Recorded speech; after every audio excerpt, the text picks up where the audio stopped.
Good morning, everyone. My name is Johnny Canales. And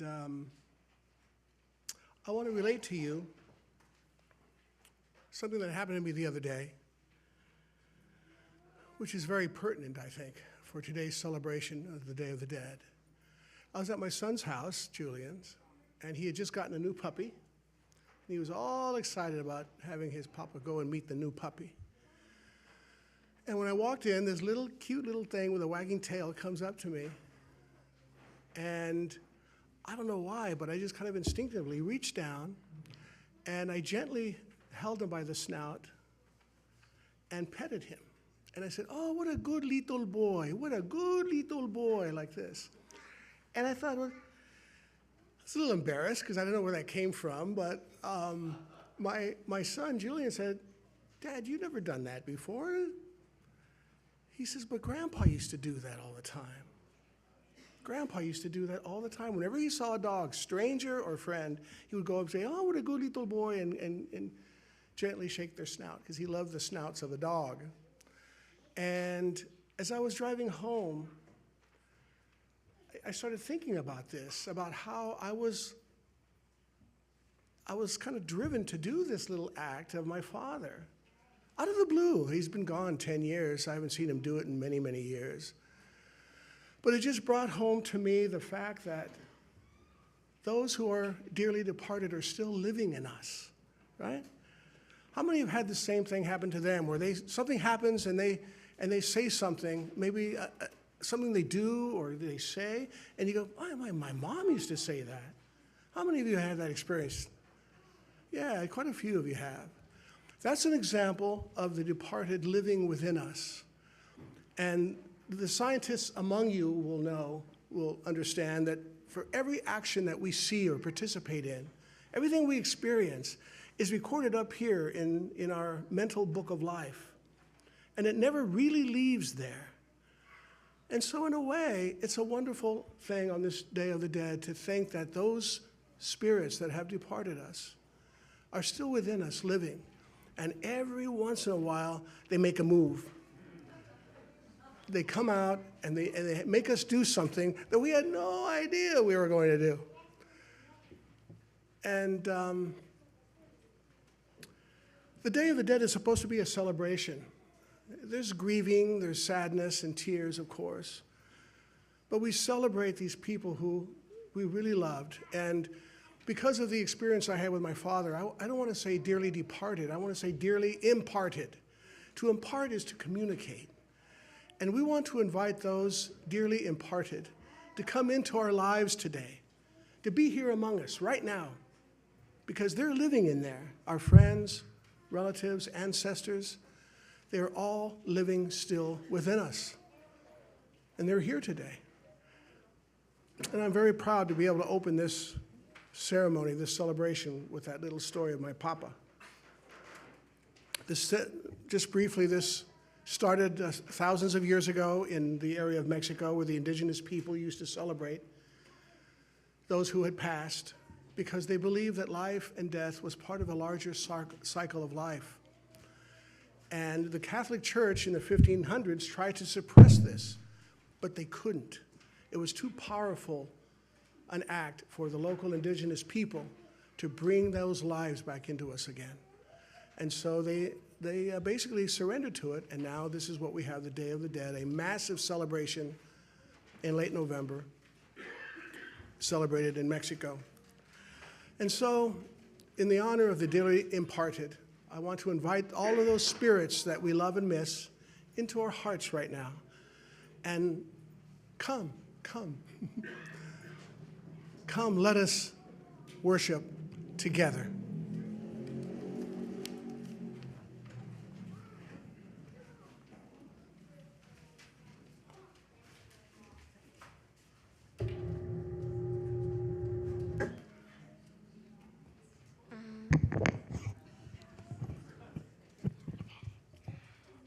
I am so grateful for all of us to be here and worship and listen to music together.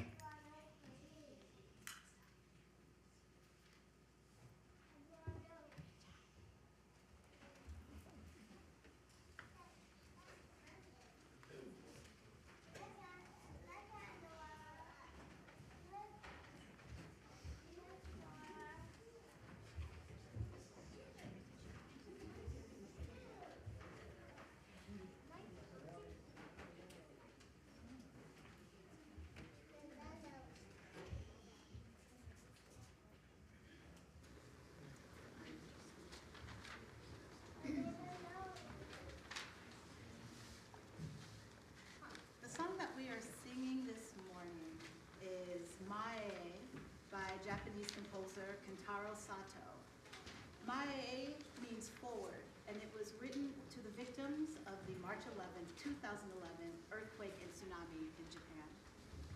The translation of the lyrics we'll be singing are, I remember your warm hand. I remember your kind voice. I remember your honest eyes and quiet prayer. When I close my eyes, I recall the time we spent together and the time we sang together.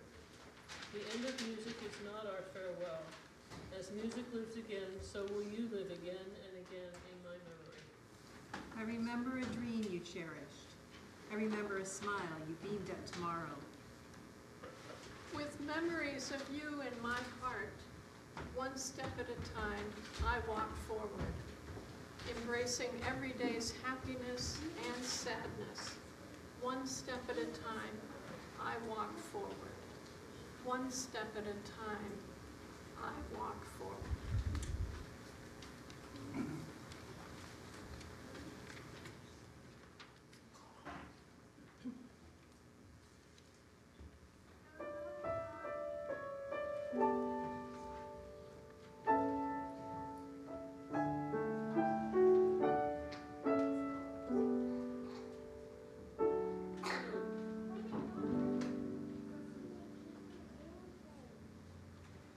Oh,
Welcome to the Unitarian Universalist Congregation of Santa Monica. My name is the Reverend Jeremiah Lal Shabazz Callanday, and I serve this community as its developmental minister. We are delighted to be joining you for this morning's service here in our historic sanctuary and online. We are an open and affirming congregation, welcoming our queer and transgender siblings and people from many diverse and beautiful backgrounds, identities, and abilities as we live into our commitments to intersectionality, anti-racism, and countering oppressions to build a community that's not just inclusive, but radically inclusive, whole, just, and sustainable.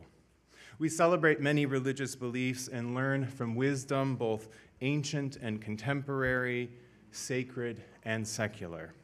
Just look at all of these symbols of the sources of our faith that surround us in this sanctuary: humanism, Hinduism, earth-based spiritualities, Judaism, Buddhism, Islam, Christianity, and Taoism, and many others that inform our liberal faith. We offer ministries and programs that serve the needs of our congregation and we try to be of service to our larger world. These include chalice circles, small group ministries, weekly meditations, book clubs, and religious education for all ages. We also join with other social and environmental activists to promote love, peace, and equity among people and care for our hurting planet home. We invite you to consider becoming a member of our congregation to help further its transformative work in our world. May you find inspiration, comfort, and community here.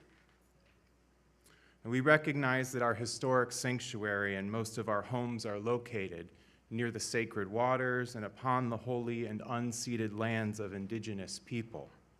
This is the traditional home of the Tongva, the Quiche, the Gabrielino, the Chumash, the Fernandino, and others, and we remember their presence among us and the painful histories of this land and the ongoing struggle for equity, justice, and sovereignty.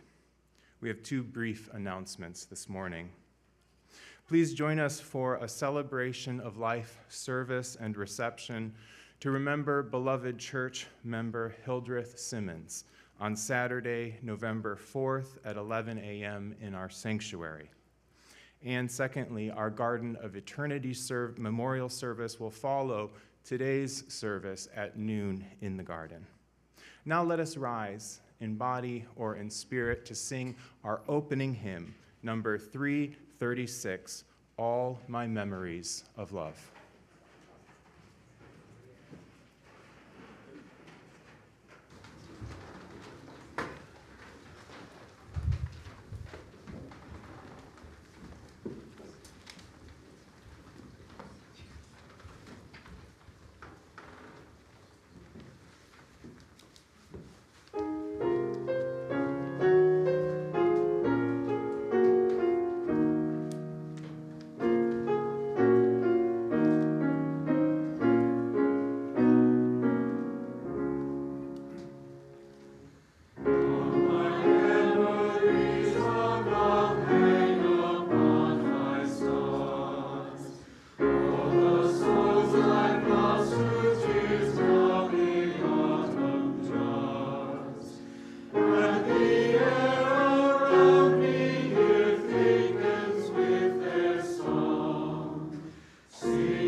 Love is the doctrine of this church.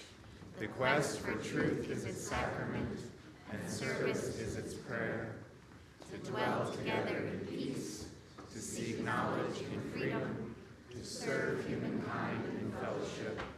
Thus do we covenant with each other. El amor es la esperanza de esta iglesia.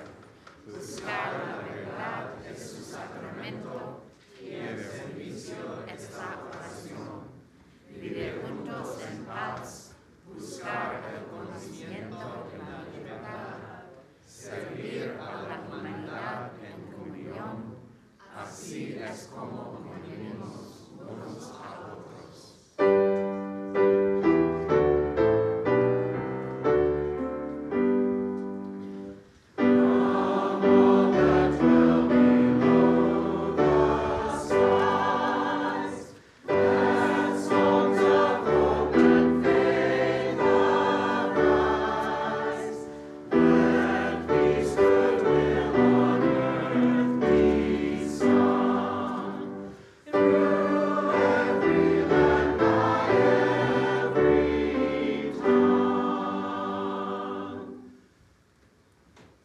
You may be seated. Now's the time we have our donations to the Westside Food Bank. If you want to bring your donations up. We have quite a few there already, it looks like. Come.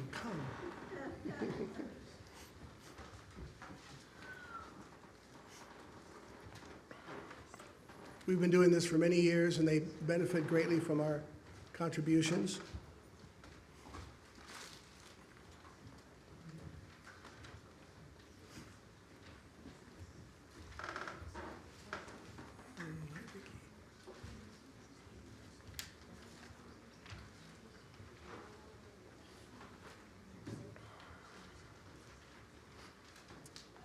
All people, young and old, or young people and adults, are encouraged to give.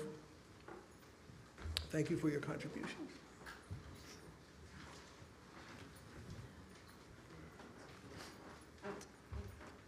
At this time, we're going to share a story called Uncle Monarch. And we'll start with slide 1.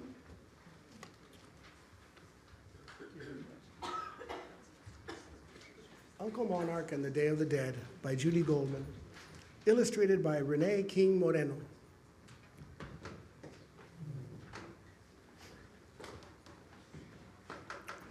They're here, Lupita cried as she ran toward the house. She ran to the rocking chair where her uncle sat and touched his arm. When he opened his eyes, she whispered, "They're here." "Are you sure?" he asked. Quickly, Nina. Hand me my cane. It's best of luck to see them arrive." Tío Urbano, Uncle Urban, struggled to his feet, and his knees creaking like the wooden floor under him, he put his hand on little Lupita's shoulder. They walked out of the house and watched as the first monarch butterflies fluttered to the safety of the trees. At this moment, Lupita put out her hand, and a tired little monarch butterfly landed on it. It stayed there calmly for a moment before flying off to blend with the others. Tío Urbano said, "Pequeña, little one, do you remember what I have told you ever since you were a little baby?" Lupita nodded and said, "I must never capture or hurt a monarch, for they are the souls of our dead ones who have come back to visit us before Dia de los Muertos." Tío Urbano put his arm around little Lupita and said, Never be afraid of the dead, for those who loved us can never hurt us. We will always miss them, and it is a blessing to receive the butterflies before Dia de los Muertos, when we show those who have passed that they are treasured and never forgotten. Besides, it is a pleasure to see butterflies return every year. So day after day, Lupita and Tío Urbano watched as butterflies filled the trees until there were millions in the woods. On sunny days, they flew about, searching for food and water, until the forest was a quivering blur of orange and black. And on cloudy days, the butterflies didn't take wing. Instead, they clung to the tree trunks and pressed tightly together for warmth. Soon after the arrival of the butterflies, Lupita's family got ready for Dia de los Muertos. Her father set up the arch of the calendulas, or marigolds. These are the flowers where he strung rows of papel picado from one end of the living room to the other. Later, Papa set up the altar and displayed the photographs of family members that had passed away. And Mama gathered the ingredients she would need for preparing pan de muertos, mole, tamales, tortillas, atole, arroz, and frijoles that the dead had enjoyed in life and now enjoyed in spirit. Lupita cleared a path that led from the altar to the street. She knew exactly where she would make the trail of petals of marigolds that would guide their spirits home. This year, it would be as wide and thick as possible so that no one would get lost. Everything was done as last year, except Tio Urbano couldn't help in the same way as he used to. He sat instead wrapped in blankets and dozed most of the day, mumbling in his sleep. When he was awake and his bones weren't aching, he watched the butterflies.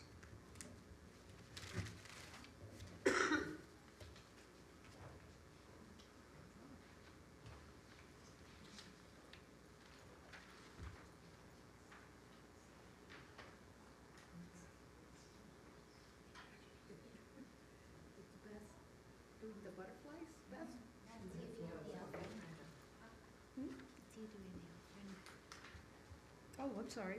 It's me. It's my turn. Hi, everybody. So some of the kids are up here. If the rest of you would like to come up, we're going to look at the altar.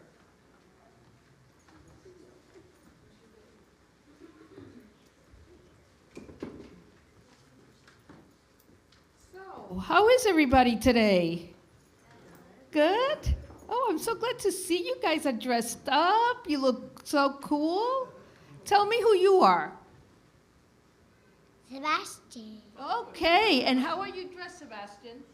Harry Potter. He's Harry Potter today, and I see some other nice dressed up folks too. And if you guys want to come up and look at the ofrenda with me, come on up. Don't be shy. Okay, so what do we have here? Anybody know? Anybody see this before? Yeah, tell me. Pictures and flowers. Yeah, and you know what we call this whole thing when we set it up really nice like this? Yes, an ofrenda, an altar.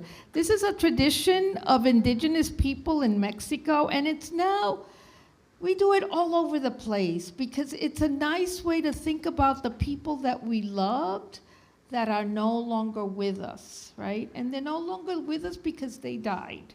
And that's not a scary thing, that's just a part of life. And so we think about them, we feel connected to them, we feel happy being with them, thinking about them, and this is how we celebrate. So we have some cool things on this ofrenda. Anybody see anything cool here? Do you see some flowers? You see the flowers? Yes, you see the flowers. These are marigolds, okay? And they're considered the flowers of the dead. And so we spread them out over here. We have some plants. We have some over there too. I'm gonna actually take you over there in a minute, all right? So that you can see that part of it too. So we have marigolds. We have things that remind us of the people who have died. Decorative, skulls. Yeah, aren't they cool? We also have, anybody see some really cool things on the altar? Like, what's that? What? Yeah, some candy, because the people that we lost that died, they like candy too. How about that? So we put the candy they like, which, oh, this is a favorite on the altar, the Snickers. Okay. We have food and drink that we know that those who died, that was their favorite, so we put out their foods. And we have lots of photos, okay? So the photos here are people from our church, right? Some are our church members that we know. Some are our families. Some are people that were really so close to us and we loved them so much they were like family. So all of these things represent the people we love. We also have this cool bread here. You see the bread? And it's got a little thing in it, a little skull thing. It's pan de muertos, bread of the dead. And they only make it now at this time, during the Day of the Dead time. So this is our special altar. And if you want to just kind of scoot over here and look, we had so much cool stuff, we ended up with 2 altars, right? Aren't we special that we had 2 altars with more flowers, more photos, and more things to celebrate the people that have died that we loved? Okay? Any questions about the altar? Any questions about the ofrenda?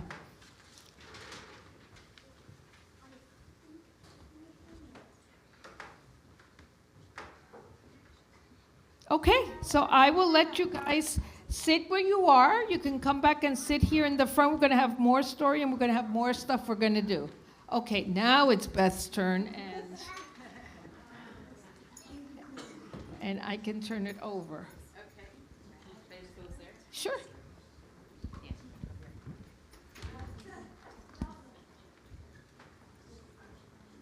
Where's my assistant? Thank you. I thought it was going to catch on fire too.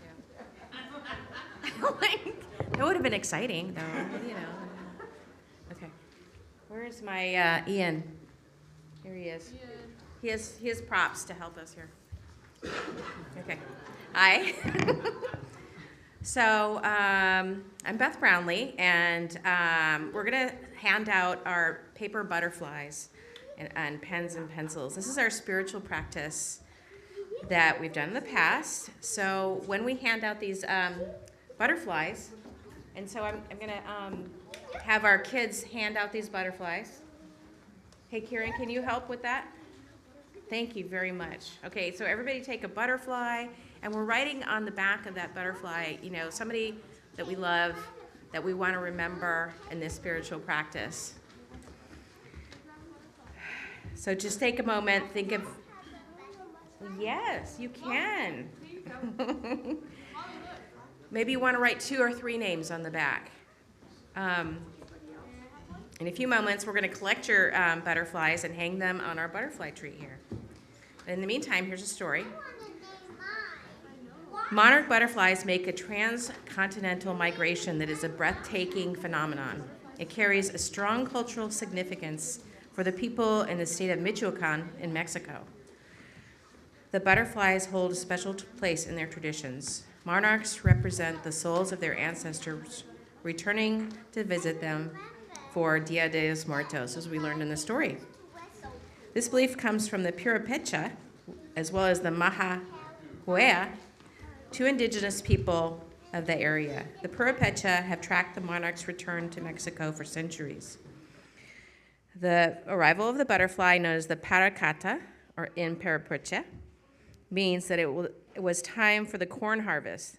The Paracatas were also believed to be the souls of the dead visiting for the night of Dia de los Muertos. The swaths of captivating monarchs flying overhead have continued to be an important connection between the living and the dead. Since I've been coming to this church, I've loved this tradition. I lost my dad early in my life here at UUSM. Many members came to help me and Brian and our children during this time.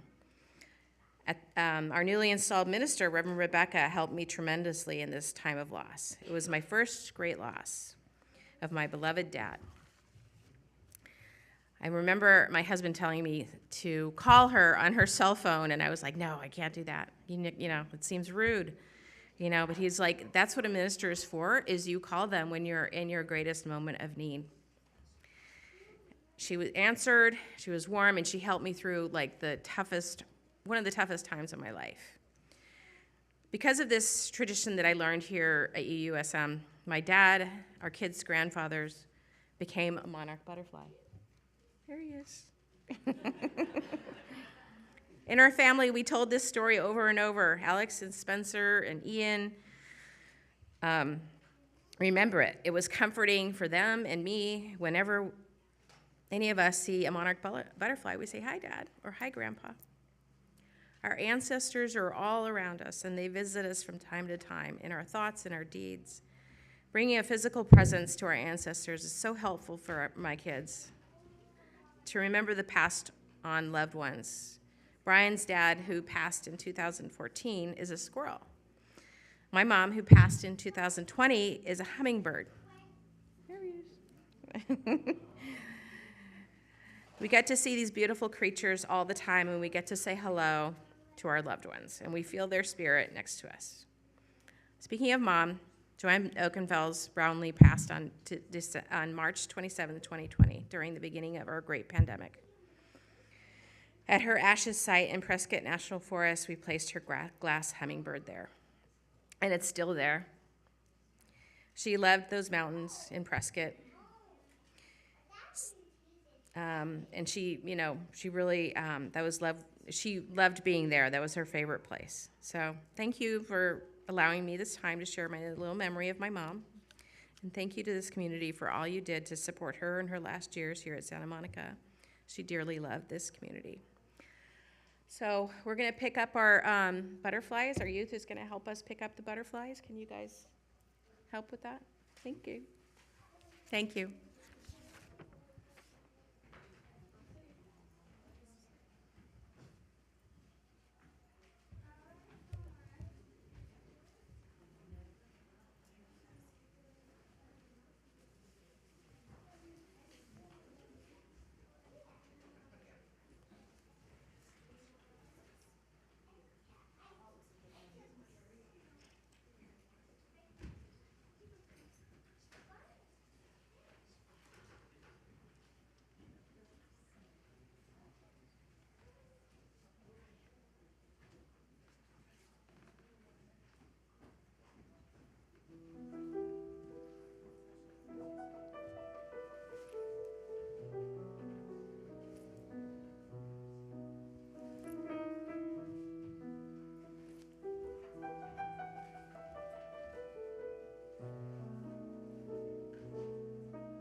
beautiful tree.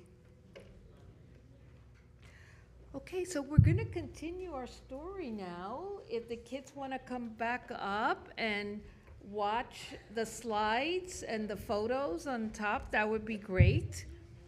Or you can stay exactly where you are, whatever you like. So, a few days before Dia de Muertos, Tío Urbano took to his bed. Lupita sat by his side for hours. She stroked his hand and spoke to him about school and her friends, but he never opened his eyes. One morning, Lupita was dreaming of butterflies when she felt a hand on her shoulder. She opened her eyes, and when she saw the tears tracing a path down her father's cheeks, she knew. Tío Urbano, she asked in a whisper. Papa nodded. I know how much you'll miss him, he said, but try to remember the good times you had with him. He would like that. After that, the days were cold and dark for Lupita. Tío Urbano's photo was added to the ones at the altar, and his plate of his favorite enchiladas were added to the other dishes. Lupita missed seeing him in his old rocking chair. A great feeling filled her heart, and she felt better only when on sunny days the monarchs flew around the meadow. On the first day of November, Dia de Muertos arrived. That night, Lupita's family and neighbors gathered at the cemetery. They lit torches and candles, and each member cleaned their relatives' gravestones. They painted the stones in bright colors and covered them with flowers and food. Some prayers were said, and a woman sang a hymn accompanied by a guitar. After a while, an air of festivity spread throughout the cemetery as the adults told stories and ate their fill.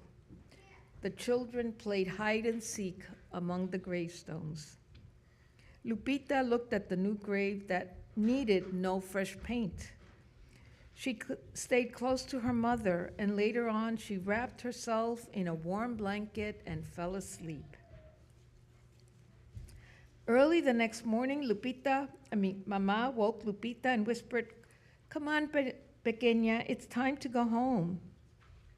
While Mama and Papa walked ahead among the graves, Lupita turned for one last look at Tío Urbano's gravestone. On one of the flowers was a lone monarch, gently moving its wings. Lupita watched the butterfly rise, fluttered over her head, and fly away. She stared until she lost sight of it among the trees. Then she smiled and whispered, "Adios, Tío Urbano, my uncle monarch. I'm sure I will see you next year." Then Lupita left the cemetery, and as she ran to catch up with her family, she felt the gray begin to lift from her heart. And that ends our story.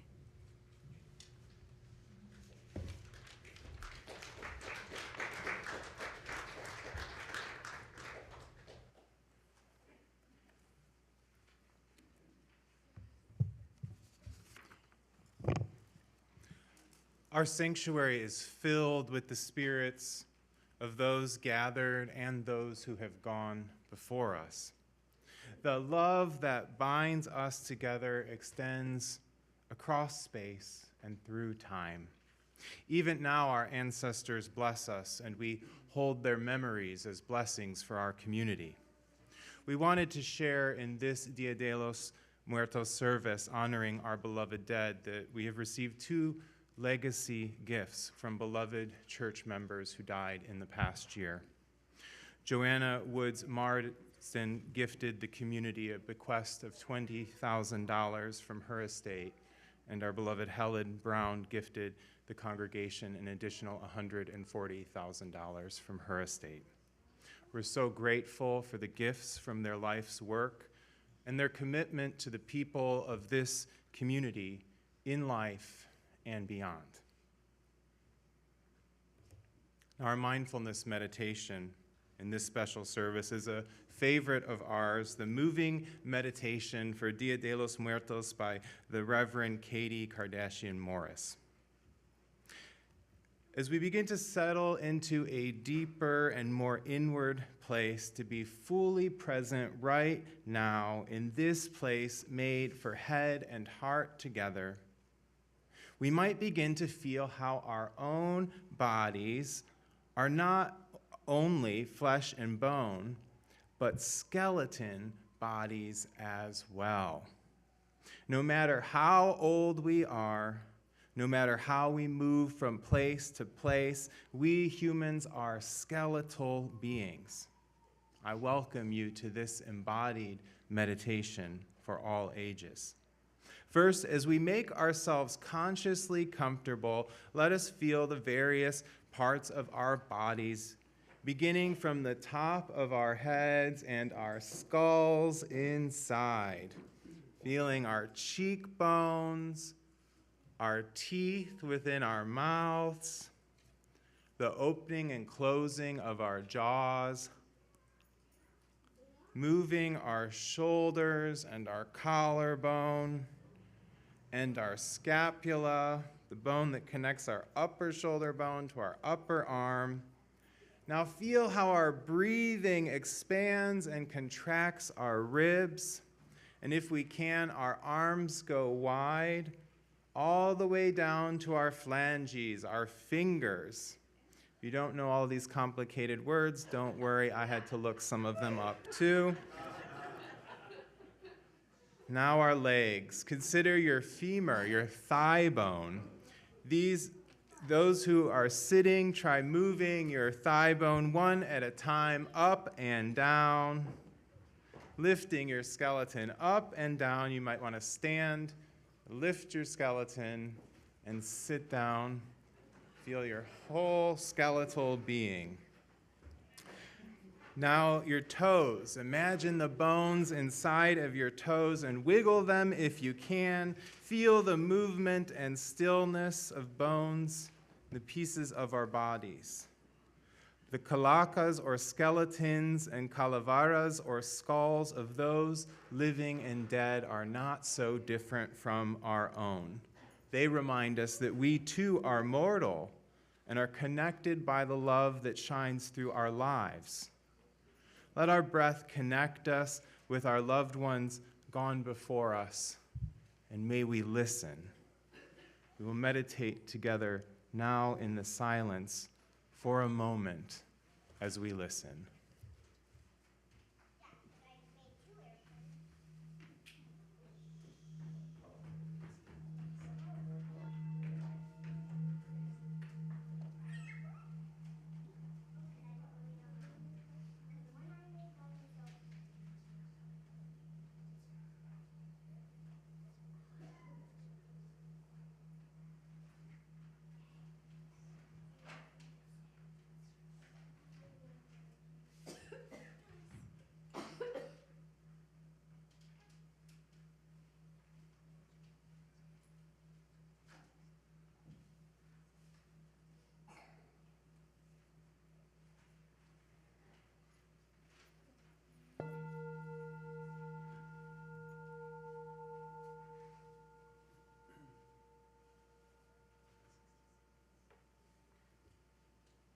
Amen.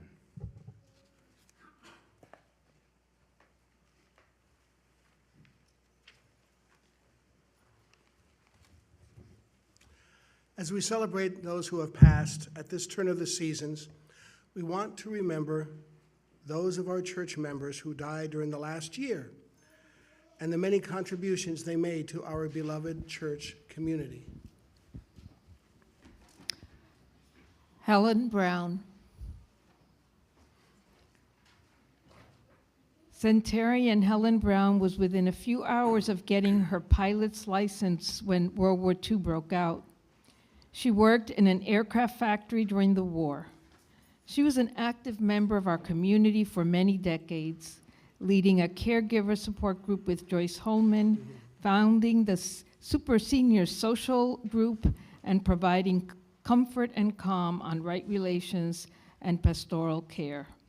She also served on the Garden of Eternity Committee with Ray Goodman and Ernie Pipes. Her loving presence and sense of humor were much appreciated by all of us at UUSM.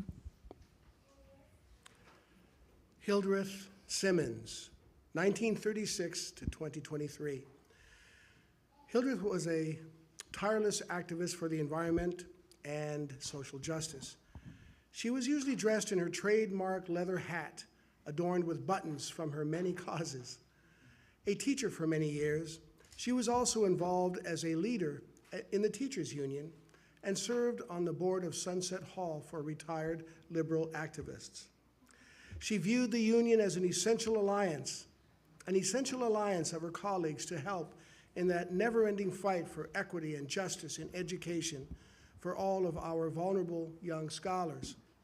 As an active leader of the union, she was a member of the UTLA's House of Representatives, elected to its high-level board of directors, and a longtime member of its Women's Education Committee.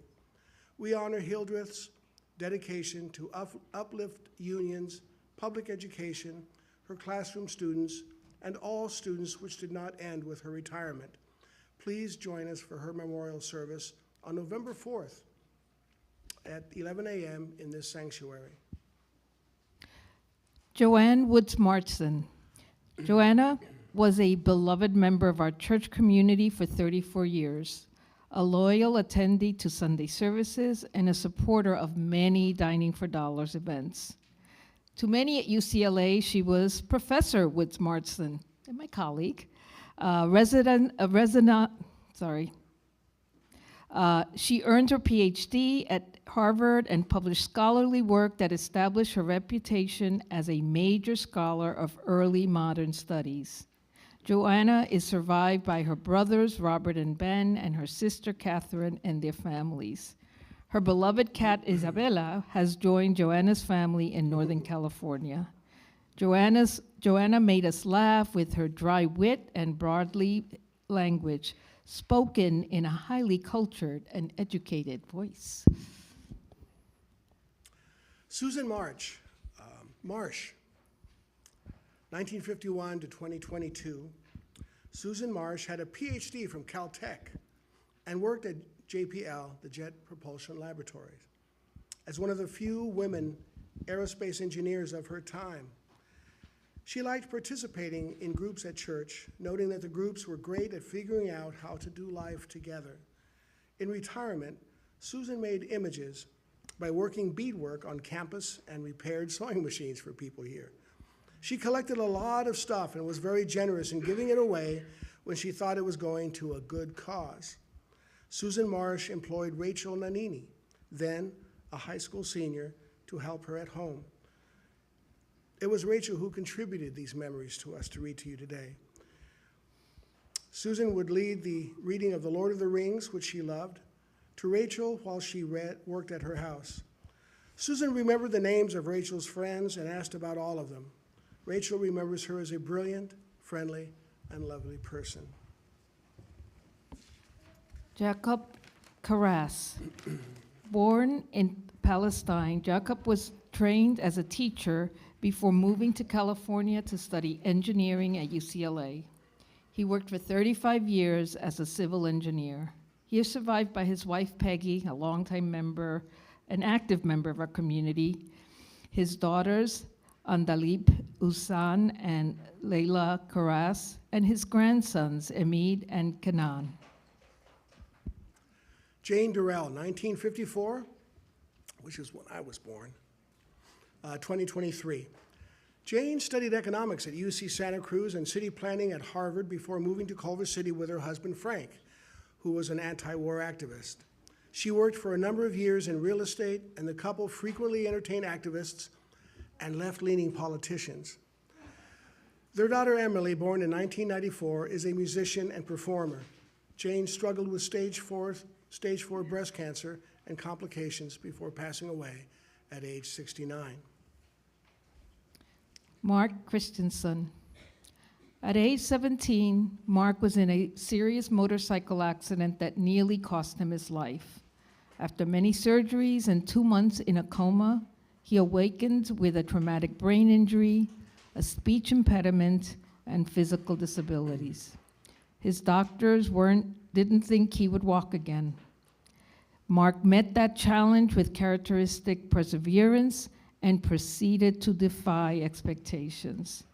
He relearned to walk, he graduated high school, and stepped into building a new life with hope and determination. Mark has a son, Charles, with his first wife, Kathy, and a daughter, Christina, with his second wife, Sandy. He earned a bachelor's in psychology from UC Santa Cruz and a master's in counseling from the University of Oregon. He became a marriage and family therapy counselor. His work as a therapist and counselor played to his strengths as an inquisitive and caring person. He worked with a wide variety of clients and individuals over the years in private practice, Santa Monica City College, and Westside Regional Center. He specialized in working with people with disabilities, especially those who had sustained traumatic brain injuries. He led by example while constantly navigating his own path of recovery. Edith Haddad Shaked, 1948 to 2023. Edith was the mother of UU member Shauna Shaked and grandparent of members Zia and Quinn Shock.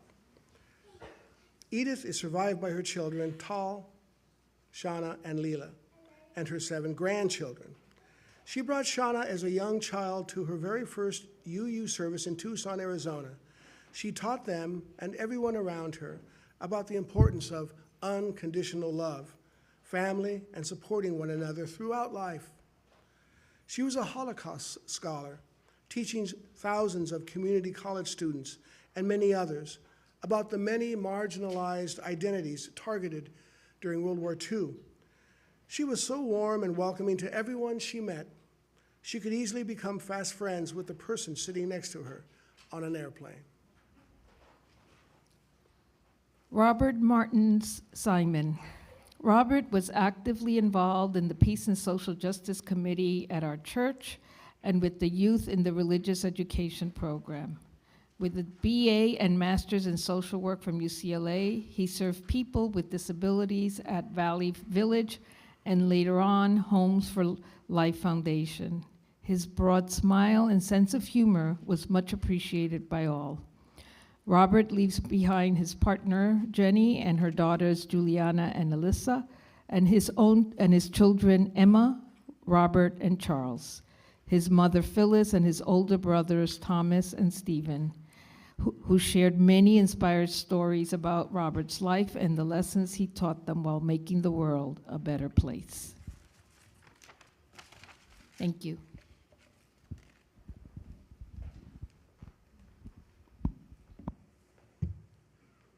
So many lives in tiny paragraphs. And for all that's been said and all that's left unsaid, we're so grateful to have known them. I'm Reverend Amelia. As we gather today, I know that many of us are feeling tender and raw. We are sad and scared and angry and outraged and confused. The violence of the moment is too much. I know because you've told me. Thank you. And thank goodness for this season. Thank goodness for this day that invites us to bring our grief with us, to wear it on our sleeves, to wail and moan, and to remember all who've died.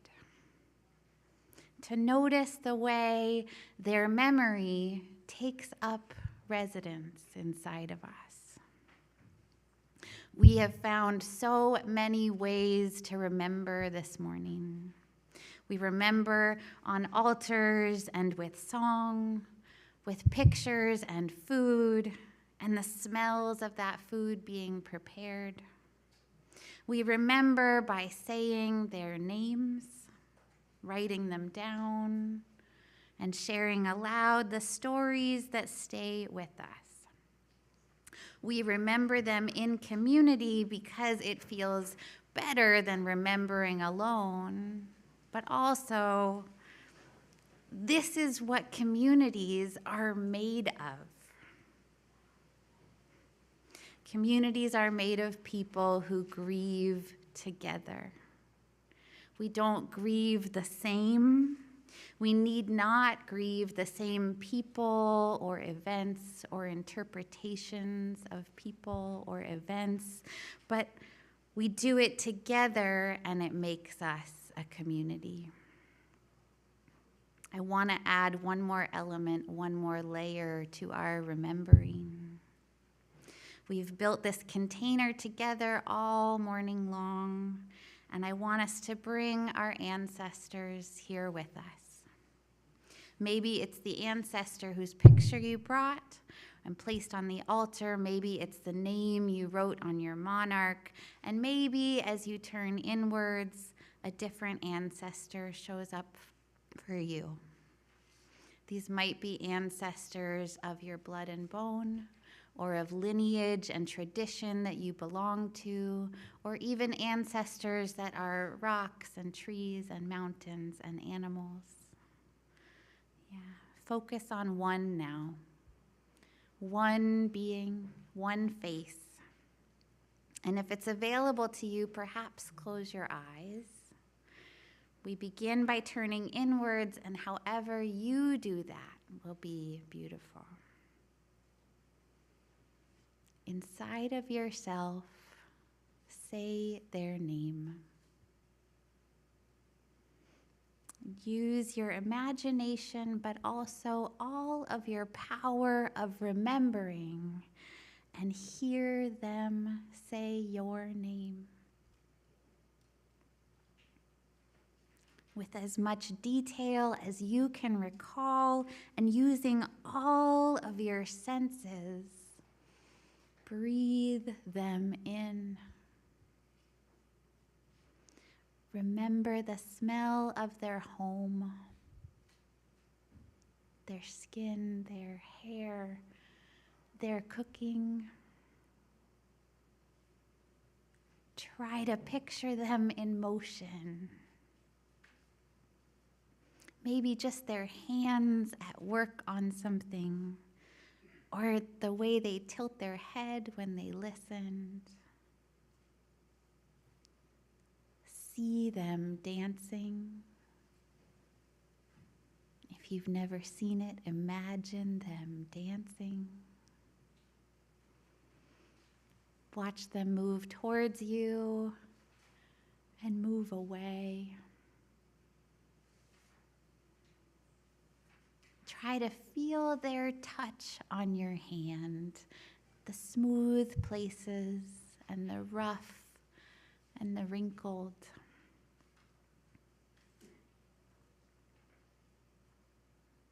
See them smile.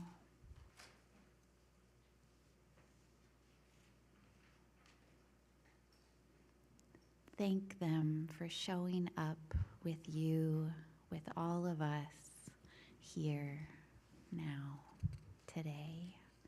And maybe invite them to linger for a little while. Maybe bid them farewell and off to rest. If it's available to you, place one hand on your heart and one on your belly. This soothes our nervous system the same way that getting a hug might. These are places that we love from. We love from our heart, and we love from our guts.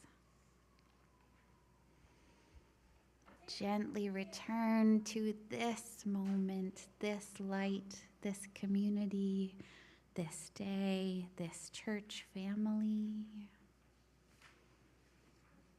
and look around and see one another in the company of ancestors.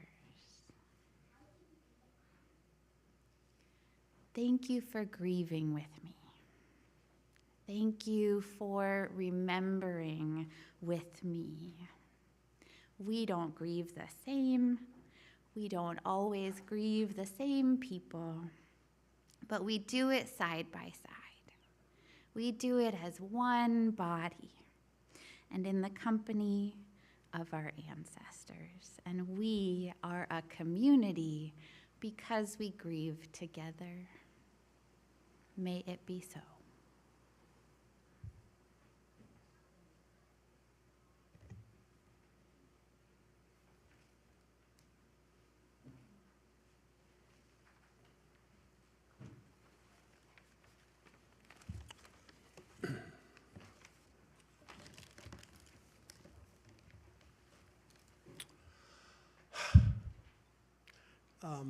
This is offertory time, and each month we give away 50% of what we bring in from our generous donations in church here to a special group that needs our help. And today we're going to give 50% of what we take in to Camp de Benadryl. What? Oh, that's right, Camp de Benadryl. Pines. It pines for you. And I just want to say briefly, before we begin our offertory, that I was up there for the first time after prodding. I was Greg Wood's roommate, huh, Greg? And it was wild. It was a lot of fun. And I highly recommend it. It's great to see everybody up there in a different light, walking around in their jammies. It was wonderful. I highly recommend it, and we need your support. Please give generously. You can give through our website by clicking on a Make a Donation button or by scanning the QR code on your screen with your smartphone.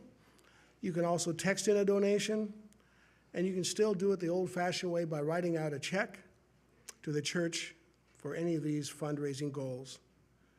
Thank you very much for your generosity.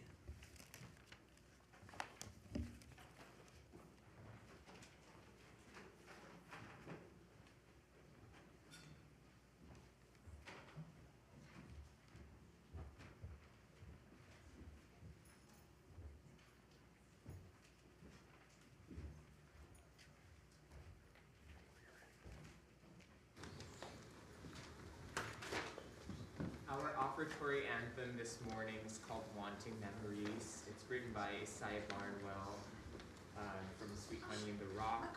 And she wrote this song in memory of her grandmother. We always say in our UU spaces, may their memory be a blessing. And she wrote this song because the memory of her grandmother was a blessing for her.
Since you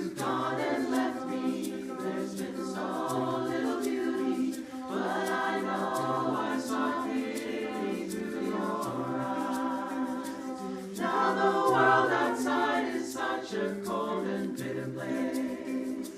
Here inside I have few things that will console. And when I try to hear your voice above the storms of life, then I remember that I was cold. Yes, I am sitting here wanting memories to teach me to see the beauty in the world through my own eyes. Yes, I am sitting here wanting memories to teach me to see the beauty in the world through my own eyes. I think on the things that made me feel so wonderful when I was young. I think on the things that made me laugh, made me dance, made me sing. I think on the things that made me grow into a being full of pride. Beyond these things, for they are true. And I am sitting here wanting memories to teach me to see the beauty in the world through my own eyes. I thought that you were gone, but now I know you're with me. You are the voice that whispers to me I hear. I know a place to thank you and a smile will take me far. I know that I am you and you are me and we are one. I know that who I am is numbered in each grain of sand. I know that I've been blessed again and loved again, again, again. Yes, I am sitting here wanting memories to teach me to see the beauty in the world through my own eyes. Yes, I am sitting here wanting memories to teach me to see the beauty in the world through my own eyes. Shake on, shake on, shake on, shake on, shake on, shake on, shake on, shake on.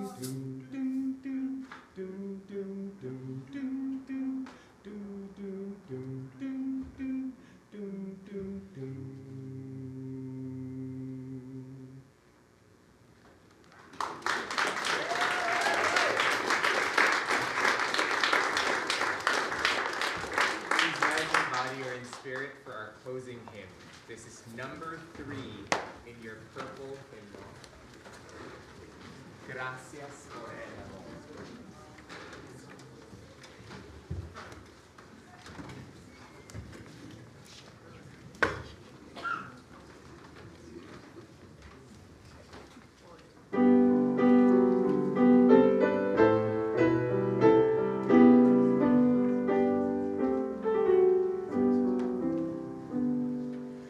Gracias por el amor del cielo, gracias por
We are grateful for all of the guests that have joined us here today, grateful for the presence of our ancestors, and may their memory be a blessing. Please join us in the Garden of Eternity today at noon. We close with these words from Maya Angelou. History, despite its wrenching pain, cannot be unlived, but if faced with courage, need not be lived again.